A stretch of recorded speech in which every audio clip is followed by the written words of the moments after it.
I'm grateful to have the tools now to be able to guide them, hopefully away from addiction, Yeah. because this is something that, my daughter's grades have been suffering. She's been failing classes for this whole year, and we're like, "What the hell is going on? You were a B student last year." Um, and hopefully, I can just steer them in a direction and show them that we don't have to deal with our traumas in life through alcohol and drug addiction. I'm knocking doors down with Tim Lodgen. This is Tim's second time on the podcast. The reason being, he and I are celebrating our 2-year anniversary of sobriety. They're only within about a week of each other. So we want to get together, have a conversation about what life has been since the last time Tim has been on. And I do want to let you know, we do speak of some traumas that have occurred in Tim's family. These are sensitive events and might be triggering to some. Tim opens up how sobriety has allowed him to be there for his family like he never was before in his addiction. I'm grateful to have become friends with Tim in the last 18 months. He's doing so much for the recovery community, sharing his story and being an ear for others and helping them and living a purposeful life. And that's what Knocking Doors Down is all about. And hey, while you're checking Knocking Doors Down out, don't forget to hit the subscribe button. And if you get a lot out of this podcast, share with a friend. And don't forget the archive of interviews we have. Bam Margera, Brandon Novak, Kat Von D, Charlie Sheen, Edward Furlong, Kelly Osborne. The list goes on and on of amazing guests that have been on the podcast, sharing how they have found purposeful lives. Speaking of purpose, how about a lifestyle brand with purpose? 5150 LTM. That's right. Not only is it a lifestyle brand that can fit whatever it is you're trying to achieve in life, but they give back to the community.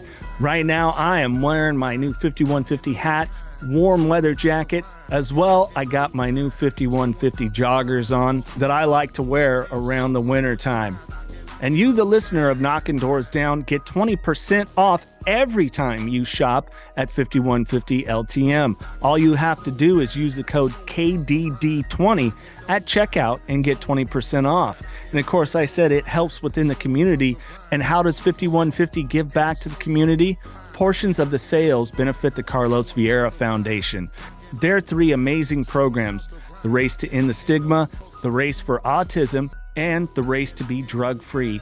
More on the Carlos Vieira Foundation. Go to carlosvierafoundation.org. Man, 2 years sober and looking good. Yeah, man. I feel 15 years younger, dude. Right? It's odd how that works, huh?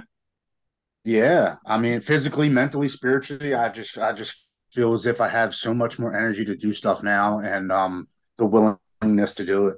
I got a theory, Tim. Here's my fucking theory. We spent so long stunting our growth in every way possible that now that we're not, it's like, oh, this is the abundance of life. Okay. So this is what it's all about. Yeah, man. Dude, yeah, no, it's a trip. I was doing the math and I was like, man, we've known each other a year and a half. Yeah, man. And dude, I think you were like the fourth podcast I did, Mm. and I just did my 101st. So talking to you today is 102, and I just don't understand how I did that. And all I did was just started messaging people, and people wanted to hear what I had to say, which is amazing to me, because when I first started this and I first talked to you, I didn't think anybody would even care about my message or my story, because everybody has a story. Well, I think it's that you come with such vulnerability, honesty, compassion, empathy, and you just hang it out there as is, man. I mean, like all of us went through the shit. You know what I'm saying? Everybody went through the shit. I think it's the way in which you just did the work and deliver who and what you are, and just put it out there. You don't put on a facade, and that's important in this. No, honesty, man. You have to be truthful and you have to be honest. we will see right through that shit. We're very cunning and manipulative. We know exactly when you're trying to pull the hair, like the wool over our eyes, man, real quick. Speaking of that, with and of course, don't name names, but I've been finding and going through this more lately that it's not just my people in recovery when it's the pulling the wool over my eyes. It's everybody. It's everybody. And so it's like, yeah, my perception and how I see things has changed a lot. No, it is. I read something the other day. It says it's not when somebody stabs you in the back. It's when you turn around and see he's holding a knife. Mm, That's what hurts. mm, And it's been a lot of close people, man. Family, mm. friends that were people that I thought were friends. Sure. And my sobriety is, I'm gonna say, I don't know if it's offensive to them or it's scary to them, but it maybe it makes them look at themselves. I think that's part of it. And my other belief is that oftentimes there's people that want us to get sober, or they want us to stop using, but they don't want us sober. You know what I'm saying?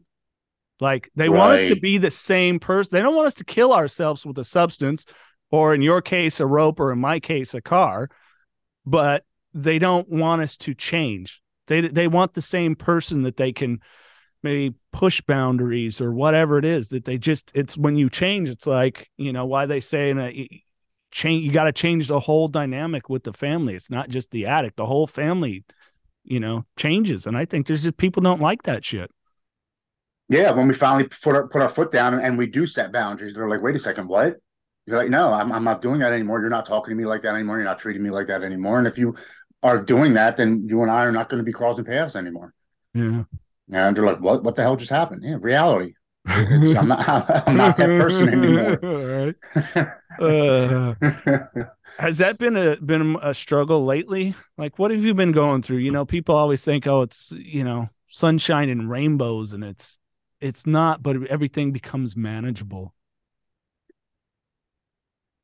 I I'm gonna share something with you that this would be the first time I've publicly said this because it's been extremely personal to me and my family, but it has gotten um extraordinarily worse over the last 2 months that I've been dealing with. But when so my oldest daughter is 23. When she was 16, so 7 years ago, and I was deep in I was actually still right around the time I was just ending taking pills, but I was drinking, smoking pot, and taking pills. Um, she went to a high school party, and we get a phone call at like 12 or 1 o'clock at night from a friend. Hey, you guys need to come pick up Haley. Something happened. And we're like, what the hell is going on? What the hell is going on? We're on the way. And it was a birthday party that she had went to that was hosted by some college guys. And we get there and my daughter's fucking like just out of control, crying and shaking, and we're like, what happened? Apparently, my daughter drank some alcohol for, I don't know if it was the first time, but she drank enough alcohol where she passed out. And one of the college guys ended up raping her while she was passed out. And the first thing I wanted to do was, I mean, I was shaking. Like I looked back at my daughter and I'm like, I'll be right back. I was about to go walk into the house and kill this motherfucker, to be completely honest with you. And my daughter was like, no, Dad, no, no, no. Let just leave. I just want to leave. I want to leave this place. I want to go. So we get into the whole detectives and going through all that process. And during the process of being interviewed by the detectives and the psychiatric people, my daughter revealed to the detectives and the psychiatric people that ages 5, 11, and 13, my own brother had molested her. And I felt like a failure as a father. I felt like I couldn't protect my own daughter.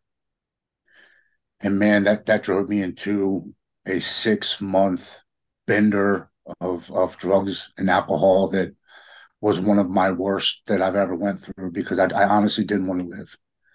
Um, and I never shared that because I just wasn't ready to do it. But 2 years, I think I want people to understand that, addiction is a disease. But man, some of us go through some shit in life that I can see why people snap sometimes. I get it. I do. I get it. Um, but I could have handled it a little bit better because I mentally was not there for my daughter during the most tragic time in her life, where she needed her dad to be there, to comfort her, to console her. And I was a blithering alcoholic, drug addict, passed out on the couch, just not wanting to even think about the whole ordeal. So we go to court and all that stuff. And I don't know how your court system is with child pedophiles, but because my brother was a Army veteran of 27 years and never been in trouble in his entire life, which he never did. He was never alcoholic, never drug addict. He got 13 weekends in jail, and that was it. And I think he spent 10 of them in jail on the weekends, and then that was it. It was done and over with. That's all he ever had to do. And then they said no more contact with my family, me and the rest of my kids. He can't be within 500 feet of me and my family ever, like again. Right. And so I never really got over that. My daughter's never really gotten over that. She blamed me for a long time, which is part of the reason why our relationship had been rocky. Just because she kind of thought I was supposed to be the protecting father and be there. So fast forward 7 years, and 2 months ago, my sister had my middle daughter come over and spend the night with her. And my sister's only 1 year older than my oldest daughter. She's like my half sister. My dad had her with another lady, and they're really close. My sister's a great aunt to my kids, and she noticed that my middle daughter just wasn't acting right. Like there was just something up. So they got to talking, and my sister, looked at my middle daughter and she said, "Can I ask you something?" She said, "Yeah, what?" She said, I'm not even going to mention his name, but my brother. She said, "Did he ever touch you?" And my middle daughter looked at my sister and said, "Yeah." Um, and my sister looked at my middle daughter and said, "He touched me too." So 2 months ago, my sister comes over to our house and she's like, "I need to talk to you and your wife." I was like, "Okay, what's going on?" She's like, our brother sexually molested me. She said, "And I have to tell you that she also molested your middle daughter. And I also have to tell you that she also molested your youngest daughter." So all three of my daughters and my sister. I lost it, dude. Um, and this is during sobriety. This is like when I think that, I'm sober and life is great and sun shines and fucking rainbows and everything that I've ever wanted, I'm given. And now I'm dealing with the heaviest thing that I've ever had to deal with in my entire life. And I'm not going to lie, for about 30 seconds, I thought about drinking. It was only about 30 seconds. And that demon came into my brain and was like, fuck it, go to the liquor store and get some liquor and get some alcohol and forget about it.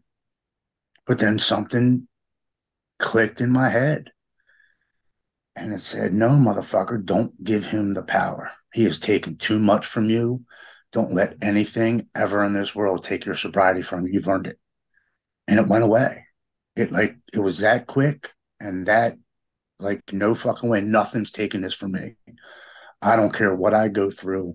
This is the most important thing to me, because without it, I lose everything that I have worked for everything that I've loved and everything I've ever wanted. So now, my brother, he was hiding out in Pennsylvania. And on January the 19th, he was picked up. He came into Maryland for something, and the state police picked him up. He has been in jail since January 19th on no bond. He is being charged with 12 counts of 2 counts of rape to a family member, 3 counts of child endangerment, 3 counts of sexual assault to a child and or family member. And he's more than likely never he's never getting out of prison because just the 2 rape charges are 25 years apiece. And he's 56. I'm 46. He's 10 years older than me. And then the other 10 charges are 10 years apiece. Um, it's been really hard for me to just go through my head.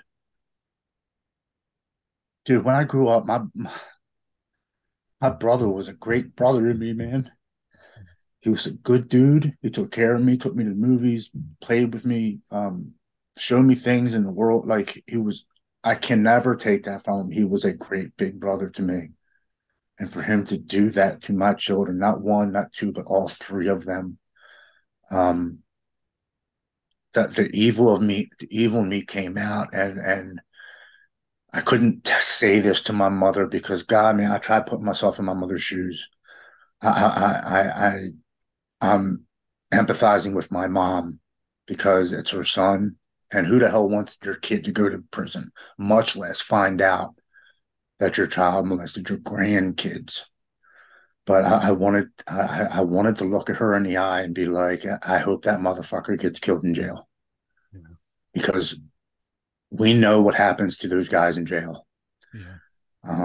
Those guys don't play around. You don't touch kids or your family members or friends. Or parents. It's a taboo thing for even hardcore killers and criminals. That's just one thing you don't do. But I couldn't bring myself to say that to my mom because my heart was hurting for her. So I've been trying to contemplate it, man. I think your empathy has come into play, Tim. I mean, sorry, I need a second. Fuck, man, I'm so sorry. With somebody that's been through that, I'm just so sorry. That what your daughters have been through, that is. Yeah. I've been trying to find the silver lining in it because they try to say that everything happens for a reason, and I'm trying to trust the process. But man, you why kids, man? Why what am I supposed to learn from this?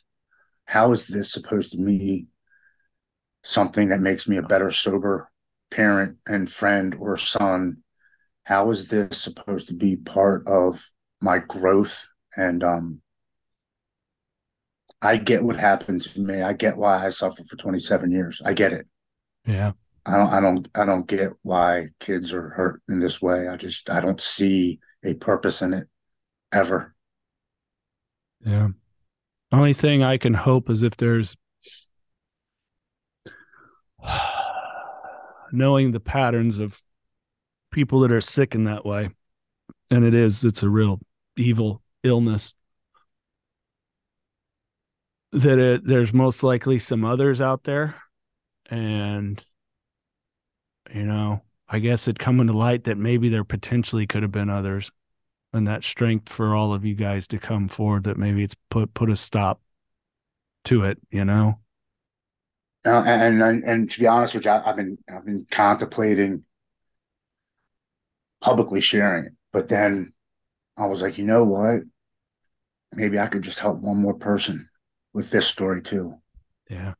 Maybe I could give somebody the strength to speak up about something that happened to them that they've been so, the kids don't say nothing because they're ashamed. They think it's their fault, man. They, Yes. they're they're embarrassed and they don't want to tell anybody because they think it's their fault. It's not. And I want people to understand that if it has happened to you or you know somebody that's had that, it's not your fault. The person that did it is sick.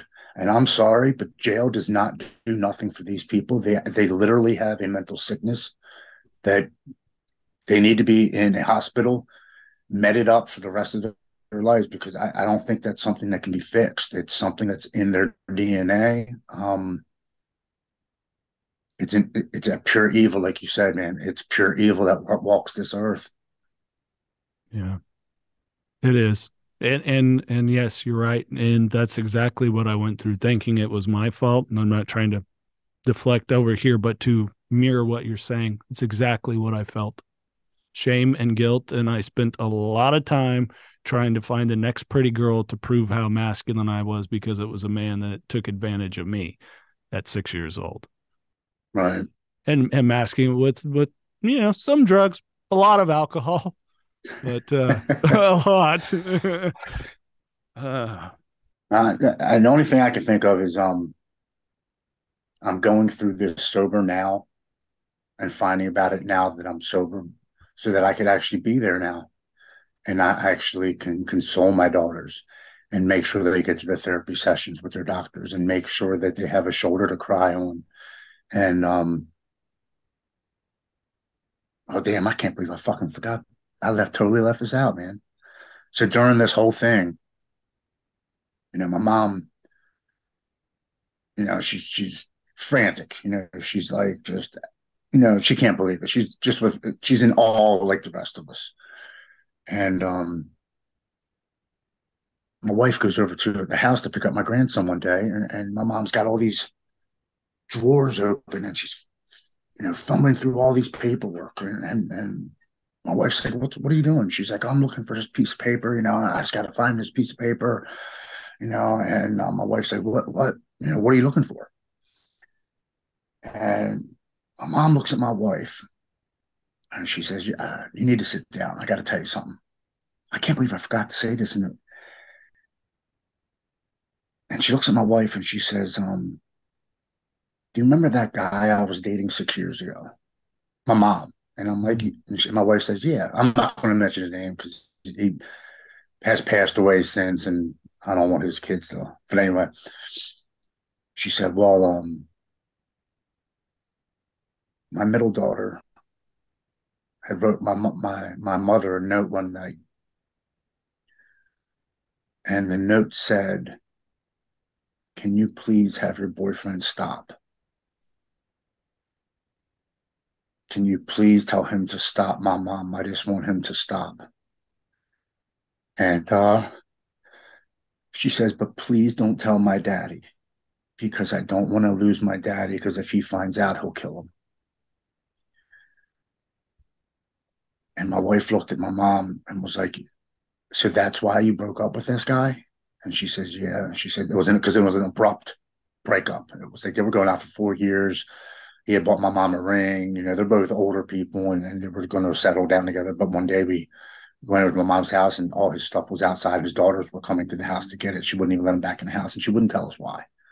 And we find out during all this that he had been touching my middle daughter as well. And but that note, man, from my daughter saying, please don't tell my daddy, because I don't want to lose my daddy.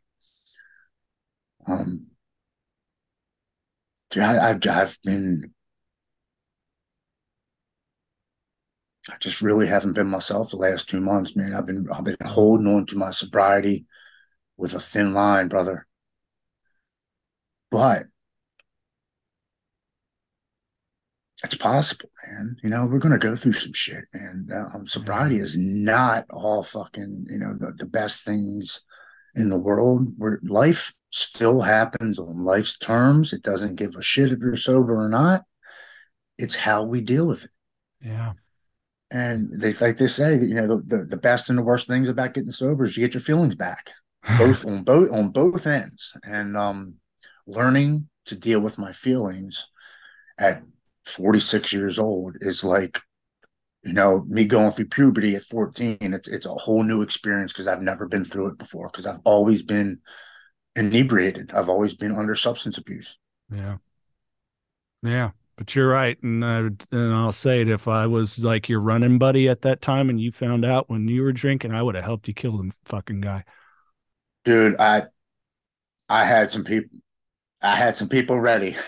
I'm not trying to No, say that to be a threat, but I just know that I wouldn't have been able to manage. I'm hearing what you're saying, manage my emotions to process it, because it's hard just hearing it from you as my friend. And, I'm just, I'm worried for your daughters whom I've never met and your wife. And yeah, it's just fuck. yeah, no, I actually the first person I told was a brother of mine who I served in the Marine Corps with. And I trust him with, dude, I trust this motherfucker with my life. Like, he's just one of the most stand up guys, if not the most stand up guy I've ever had the privilege of knowing in my entire life. And I called him. I was just fucking hysterical, crying. I was like, dude, I got to tell you something. I got to tell somebody. I said, because if I don't tell somebody, I'm going to fucking explode. And I told him, and dead silent on the other end. And his first sentence was, "Where is your brother at right now?" And I was like, "He's in jail." He said, "That motherfucker's lucky." He said, Yeah. "Because I was about to walk out of my front door." He's like, "And bring him to your front door on a silver fucking platter." He goes, "And I wouldn't have cared what happened to me." And he just went off for 15 minutes about, what he would do, this, that, and the other. He says, "Your brother's lucky he's in jail." And I said, "Well, I appreciate you that saying that, and I know you would do that, but then you would have ruined your life, and too many lives have been ruined. Yeah. Um, too many lives have been ruined now, man. I'm not gonna let it ruin another life, man. Yeah. I can't." Well, and I'm glad, and that you said, you and the missus, and I know that you're proactive and the father you've become now. And I wish we lived closer so that we could fellowship more. But I just, boy, I'm just happy to hear that they're getting some help. I mean, that's what they have to do. Yeah, People. I was listening to a really ironically this morning thing of some trauma stuff going on with my family. My son hasn't been living with me. It's a whole nother list of of things. In reality, it's like I'm trying to figure out where to like take total ownership in that, but I'm like, I don't know that I actually did anything. I think it's just, again, back to that boundary thing and somebody not right, liking that. But anyways, Gabor Mate, he was talking about trauma, and the thing that people don't understand is that they hear the event, which this, I mean, again, I think it's the lowest thing you could do to a human. I'm going to say that, with the exception of, like a torturous death. right, But the traumatic event happens. It happens to our body. It happens in us. But people know that and acknowledge that, but they forget how widespread that can go to things. Like you said, your wonderful children, they become silent, they become distant, grades suffer, attitudes change, all these things. And that stuff can trickle down. And a trauma happens, it affects the whole family, affects everyone that loves that person, and the healing can happen, though. That was a good thing that he left with a thing of hope. And so I'm just so glad that the help is happening, because it can, and it can. And I'm here to tell you, granted, it took me to where I was to acknowledge, but it's something the story has changed for me. And I don't know if I'm just sharing right, this to maybe help you, maybe something you share with the missus, is a sick individual wanted to take my energy, my innocence, for whatever reason, whatever it happened to them or whatever broken thing in them. And I just made a decision, and I told my significant other, I told her, I'm like, I'm not going to let that be there anymore. But it took me this last 2 years of go around to see that. So I'm just sharing that as, again, not to deflect attention over here, but to no, maybe share with you that, share with the missus, it can happen if your daughters can change the story about what happened to them, that it says right, nothing about them and everything about the other individual. And it's fucking hard. And it's hard. And I can't imagine, I don't know. It's, worse for a girl than a boy. I don't know. I'm not here to speculate. I don't know. It's just, And this is gonna sound so weird, but I'm grateful to have the tools now to be able to guide them, hopefully away from addiction, yeah, because this is something that, my daughter's grades have been suffering. She's been failing classes for this whole year, and we're like, "What the hell is going on? You were a B student last year." Um, and hopefully, I can just steer them in a direction and show them that we don't have to deal with our traumas in life through alcohol and drug addiction. Um, there's got to be a silver lining in this. There has to be. yeah, That's the one thing. That word hope is huge for me. I have to hope that there's something to be learned about this. That I can make positive. I can twist this somehow to be a positive thing that has happened. To maybe where they have the strength to help other girls or other little boys, or somebody else that they can say, I've been through that and this is how I dealt with it. This is what we have to do. These are the channels that you have to go through, and we can be okay. It doesn't have to control and consume our lives for the rest of our lives. It's a part of us, but it doesn't have to take the energy from us and destroy our futures. yeah. Because it can, and it can. I mean, you've been through your traumas, I've been through mine, and it can, but it doesn't have to. You're right. No. That's exactly what they need, in my opinion, need to know. Yeah, I mean, I think we forget as people is how fucking strong we are, man. When we like, I'm dealing with this guy I went to rehab with, and tomorrow is my 2 year sober date, and we were in rehab together.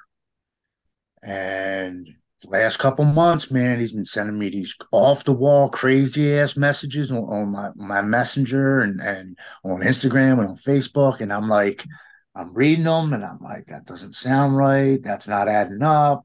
Like, I could just see through the bullshit in the texts. Yeah. So I was like, hey man, are you using? And dude, no shit, like 12, 15 messages. And they were all, you're a motherfucker, fuck you. You don't know what I'm doing. Like, and I was like, yep, you're using. I was like, when you want to get help again and you want to change your life and you want to admit and have some accountability of your actions, then call me. I said, other than that, I'm not going to go back and forth with you on this. Yeah. For months, I didn't hear nothing from him. Literally 2 days ago, I get 10 messages. Hey man, I just want to apologize for the way I've been acting. As you know, or you may have realized, I've been using, I slipped again, and I could really use your help. I know you have contacts in the recovery community now, and you do all these podcasts, and I really need help. I'm really lost, and I just don't know what to do. And I was embarrassed and I was ashamed that I slipped up again, but I just really need your help. And I was like, you know what, man, that's what I was waiting for. That's all I was waiting for, was that accountability that you slipped up, you admitted it, and you want to make the change again. Now I am willing to help you. Yeah. And I hate to be kind of like that, but I've learned through talking to other people, when we're in our addictive slumber, we do the repeater. We say the same shit over and over again, and it's the whole woe is me. Why is it happening to me? We blame everybody other. But that minute that we take responsibility for our actions and we're like, you know what? I need to make that change. That's that light, man, that opens up, and you can see that person has acknowledged that they need the help and they're willing to make that help, or to take that help. Sorry. And that's when I don't think I'm wasting my time, because it's I don't know if you, dude, it's hard talking to a drunk. Oh, dude, it And sucks. It sucks. Do you go into the fuck? Was I like that? Yeah, I was. Oh, Yeah. Oh, dude, you know how many times I've heard that with my wife? I was like, was I like that? And she looks at me, she goes, no, Tim, you were worse. I'm like, no, I wasn't. No, there's no possible way. She's like, yeah, yeah, it is. It is possible Yeah, because you it's were. possible. I'm like, oh my God, man. Wow, we put our family through some shit. But it's good it's good, man. But here's the thing with that is like, yeah, we can have empathy for the fellow addict that slipped or not yet sought recovery. But guess what? There's a shit ton of people in line behind you that are serious and do want the help. And that's who I have time for. I'm sorry. Yes. It doesn't No, mean, doesn't mean I don't have love for you. And again, empathy, but I'm not going to get down and pick you up. I'll get down on the ground and champion it. Hey, come on, let's go. Let's get ourselves up. But yeah, I don't have the time. we'll stand up together, exactly, but I'm not going to pick you up 100%. Yeah. It's, and I hate to say this word, it's almost a waste of your energy and your time because we know, dude, we can pack their bags, walk them to the front door, make their bed, but if they're not willing and ready to go on their own accord, we've just wasted our energy on somebody that doesn't care about themselves. And that's the truth of addiction, which really does suck. Mm-hmm. Yeah, and it's amazing, through all this shit that I've been going through for the last 2 months, I'm still getting messages from people I've never met before about a podcast that I did 6 months ago about how it's helped them. And that has been a really big light for me during this whole thing because it's like, keep going, keep going, Yeah. keep going. Still getting these messages. You're still getting these messages. People are listening to your podcast. You're reaching people. Keep going, keep going. So I now know that not only for myself, but man, I have a responsibility to people I've never met before that I can show them that no matter what, we can just keep putting one foot in front of the other and keep going. And that's the most important thing, man. Just keep pushing forward every single day. And I got a beautiful message 2 weeks ago from my cousin's ex-husband, who I've known since I was 12 years old. So I've known him pretty much my whole entire life. He's now recently married and he has a stepdaughter. And 2 weeks ago, he's like, "Hey, can I have your?" Messaged me on Facebook. "Can I have your cell phone number? I got to call you real quick." I was like, "Yeah, sure, no problem, bud." Hand him his cell phone number. I didn't hear nothing. Day goes by, 2 days go by. Then I get this random friend request from this young lady that I've never seen or heard before. And I was like, okay, because I looked down and she was following some people in recovery. And usually if I look down, you got about 5 to 8 people that you're following in recovery. It's recovery based. So I'm like, yeah, you might want to ask me a question. Absolutely. So I said yes. Next thing I know, I get this long, huge message. "Hey, this is so and so. I'm such and such a stepdaughter." And I'm like, "Hey, what's going on?" She's like, "He told me to reach out to you." She's like, "I'm an alcoholic and I'm going to rehab today at 6 p.m. and I really need to talk to you.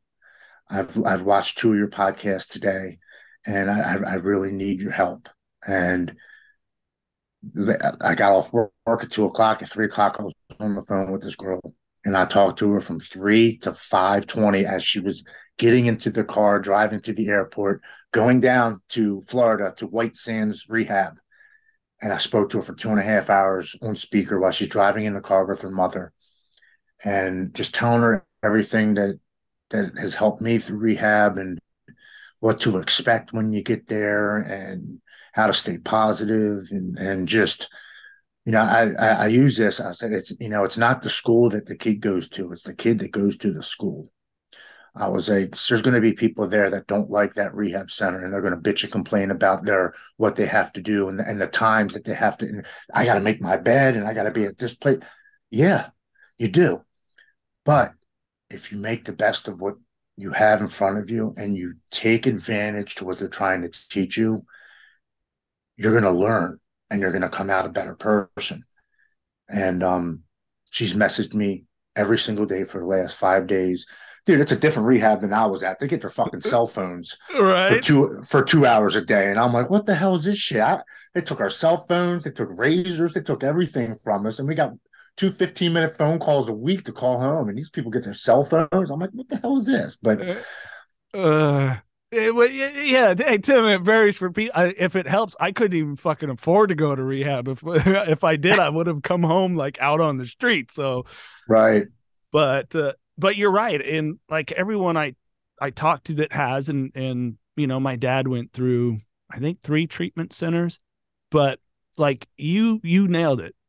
You have to be willing to go to school. Like get there, learn, get under the learning tree, ask some questions. That's, at meetings, like afterwards, like, yeah, please come up. You got a question on my share or whatever, ask. Let's talk about, that's why it's here, to start the conversation.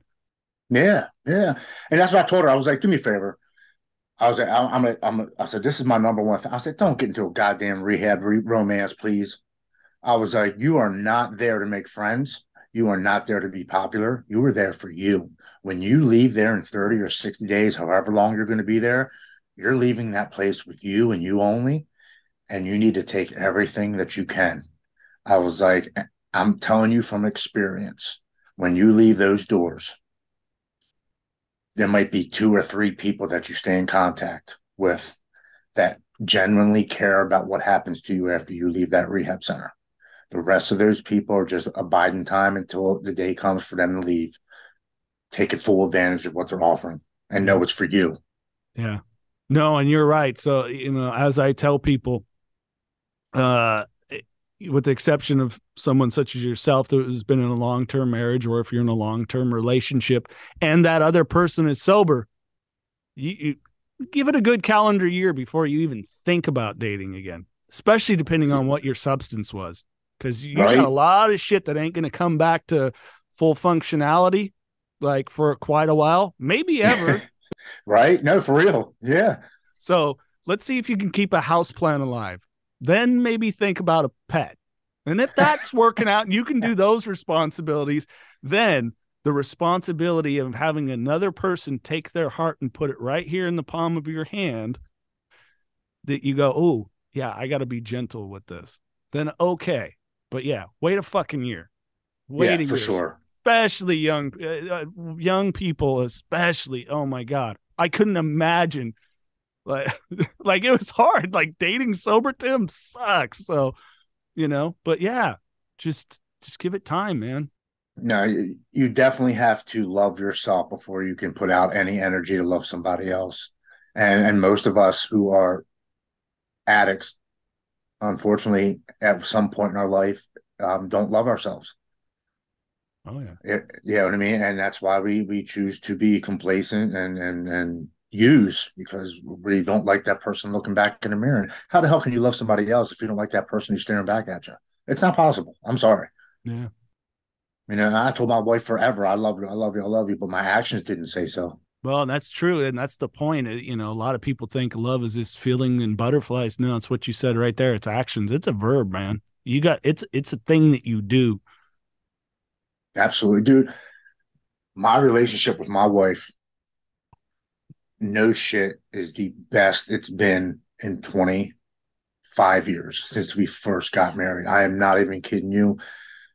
Emotionally, physically, mentally, spiritually, it's like I found my best friend again. It's the last, which is kind of weird, man. The last 2 months after finding, our relationship has grown so strong. It's so good to have her back. Yeah. You know what? It's so good to have me back. To be able to love this woman the way that she's meant to be loved and needed and deserves. No, it's we laugh and play, and man, it's a completely different chemistry than it's been in 3/4 of our relationship. It's amazing. It's a gift from sobriety. Well, I mean, what a testament to, and I hope to meet her someday, hopefully in the near future, because man, what a story of love that is right there from that woman standing by you. Yeah, I don't deserve her, man. I don't. To be honest with you, I don't. I say I'm going to cut you out. You know what? Maybe, but that's not up to you. yes, And that's the trippy thing about love. It's not up to us. And it's right. like, fuck, like I don't get to control that narrative either. Yeah, I know, right? Yeah, yeah, exactly. Why are they taking control of us, man? I like having control. Well, I thought I did, but my whole life has been out of fucking control. We love illusions. That's a whole thing with it. You know, we're sold Yeah, illusions. We got a society built on a lot of illusions. So, uh, but yeah, I'm glad to hear that, man. It really is just a testament of how you can turn this all around, man. You know, and I'm proud to know you. And I'll share a little, Tim, I've been through those hard times and I've texted you too, man. And just that little yeah, message or something's, it's a beautiful gift that this thing brought. I never thought I would be like, you know what? If I went on a sober travel, I could go Southern California, Oregon, multiple parts of Canada, Texas, Wyoming, believe it or not, huh, Florida, Maryland, North Dakota, New York, New Jersey. It's like all these people that just through doing this, like how you've connected with so many people. I mean, I have monthly check-ins with people from all over Australia.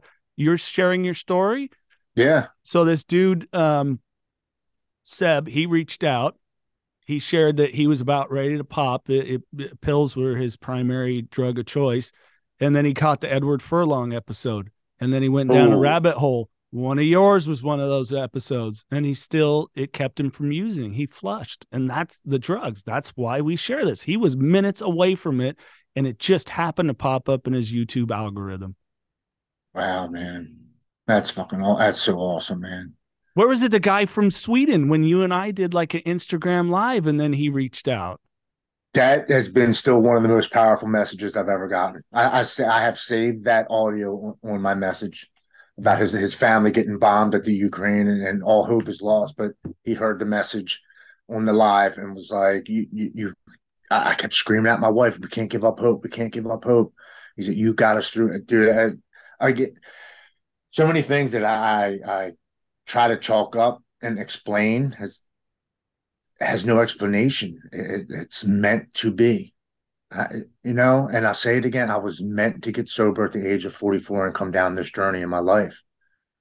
I had to go through that dark, deep place to understand, how important these messages that we do to get out to other people.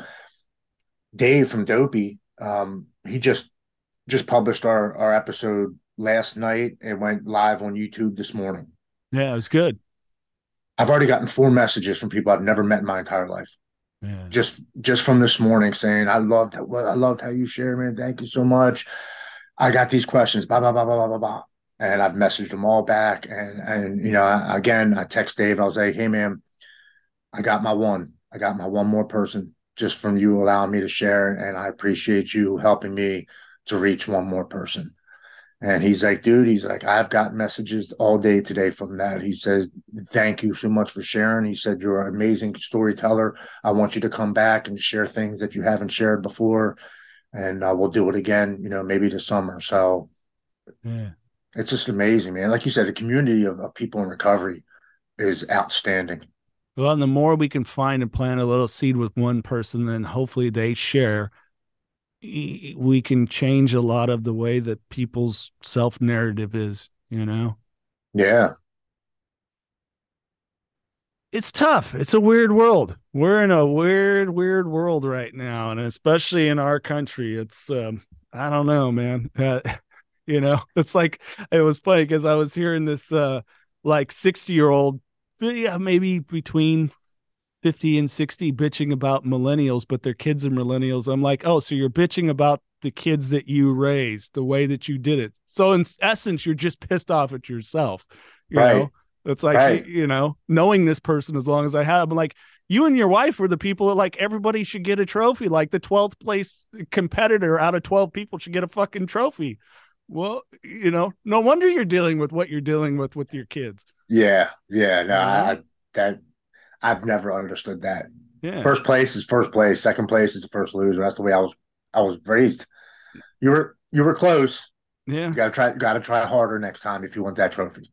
Yeah. But keep going. Keep going. Absolutely. Try harder, put more effort into it. You will get it. Because that's how life is, man. Yeah. The chip you get tomorrow, the one I got, a couple of weeks ago, That was earned. And I was working against my hardest competitor myself. And you know what, man? I'm kind of bummed about tomorrow because Why? well, because I haven't been in my home group in like 3 months. Yeah. Um, my sponsor hasn't called to check to see if I slipped. Huh. Nobody from the home group has called to check up on me. So I've been going to this other meeting that was always my Sunday night group meeting that I went to, just because every Sunday night they have a new outside speaker come in. Oh, cool. So it's somebody you've never met and they share a brand new story. And I've always liked that because it's like it's new, it's energizing. You're like, man, wow, it's a new person I've never met before, and I get to hear a brand new story, and I've always liked that. So I've been going to that, and I was like, man, I went there for 18 months. For the first 8, 9 months, I went 7 days a week, sometimes twice on Saturdays and Sundays.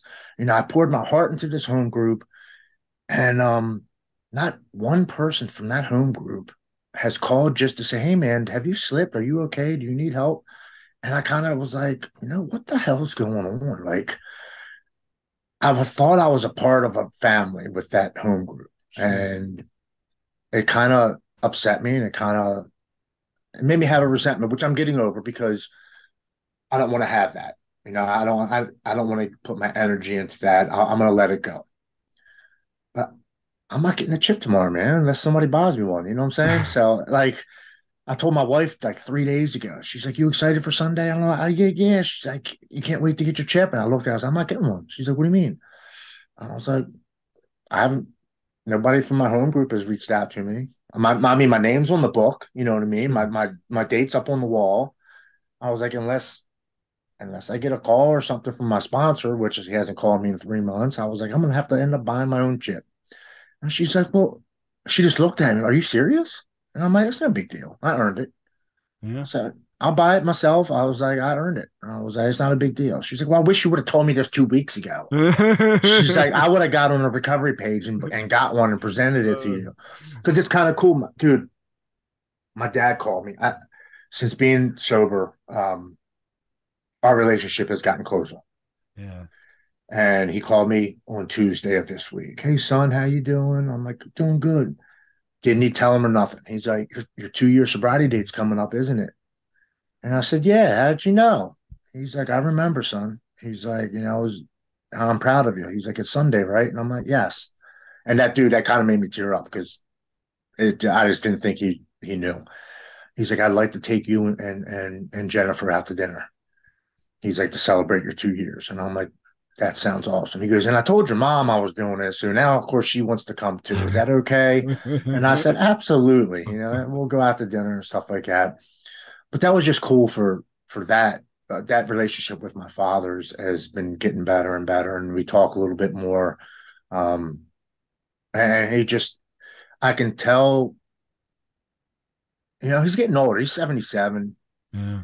And he's apologized for a lot of shit the last couple months I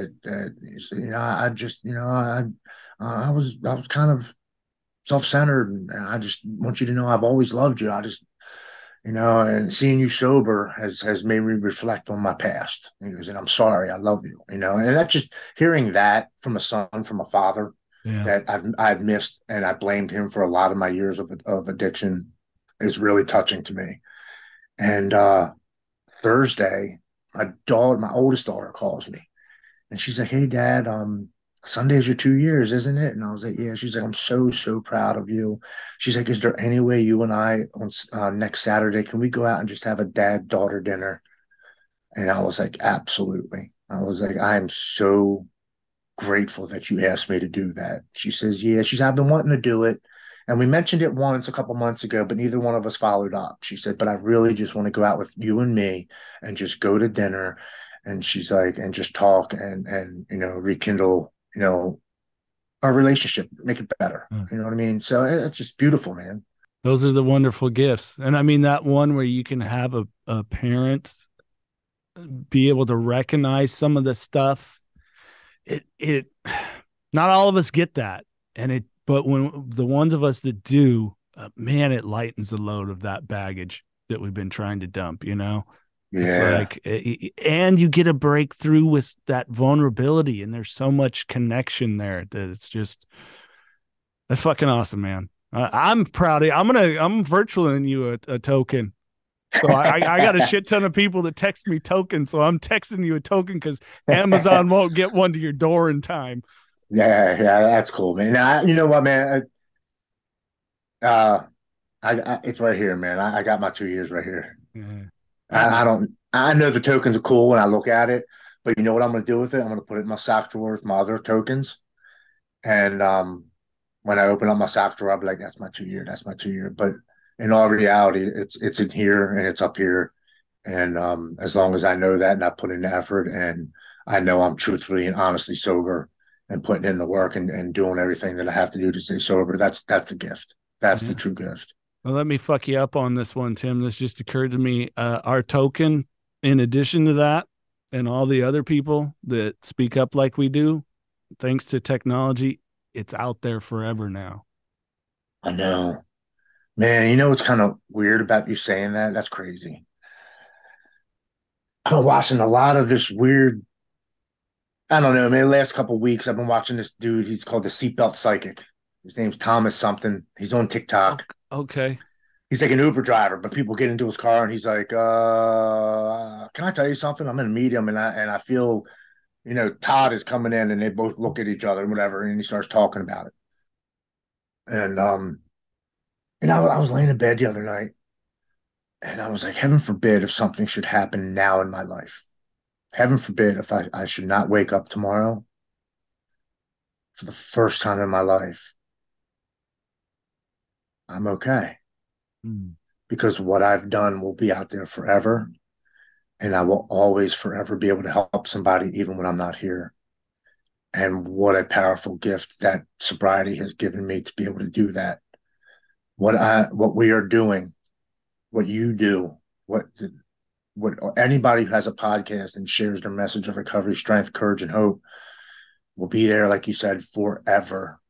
And long after we're gone, somebody might just open up a Knocking Doors Down podcast and watch an episode and be like, wow, this was filmed, 60 years ago and it's still reaching people today. And it was like a calm in myself. I was like, you know what? If I'm not going to die drunk or addicted to drugs, I'm going to die sober. And I finally did up something with my life. I found a purpose before I was able to go, and I'm at peace with that. I'm cool with it. I think for me, it's one of my close friends that I worked with a long time in radio. His brother, who did a lot in our local community, was a retired police officer. When he was passing, my friend shared with me that he said to him, he said, "I'm not afraid to go. I have my faith. There was just so much more I wanted to do to help." Wow. Yeah. That stuck with me the days that I have, like I've texted you, I still struggling with the depression at times and going through this stuff. And, it's that idea of hanging on to that there's still so much more to do, it gets me up, gets me going, gets me aware, nobody's listening, or, what's the point of going into the office today, or, whatever it is, and it's just getting out of my own fucking way. Yeah. That's why I keep it simple. Just one more person.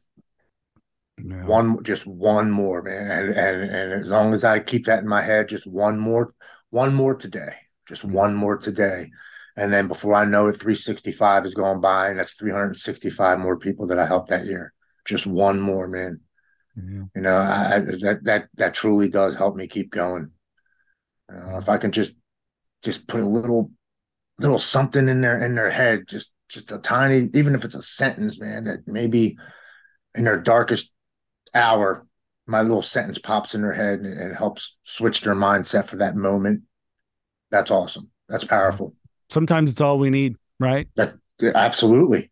Like you said, 30 seconds, you thought about drinking, 30 seconds later, it was gone. Sometimes that's all we need. And they tell you 15 minutes you shall pass, 15 minutes, 15 minutes. I think I have strengthened my mindset so much in the last 2 years that Even my own mind was like, no, fuck, we're done. No, no, we're not giving it to him. No. And that wasn't even like, it wasn't what I was thinking at that moment. It was just like something was like, nope, not this, Yeah. not this. Nobody's taking this. Yeah. Hell yeah. It's the ultimate boundary right there. Yeah, yeah. I know now, dude, that no matter what I go through, I can make it through because death, unfortunately, is a part of life. That's going to happen. If Yeah. I can get through something like this that's happened, that nobody, no parent, nobody should fucking go through. That is not something anybody should have to deal with, especially kids.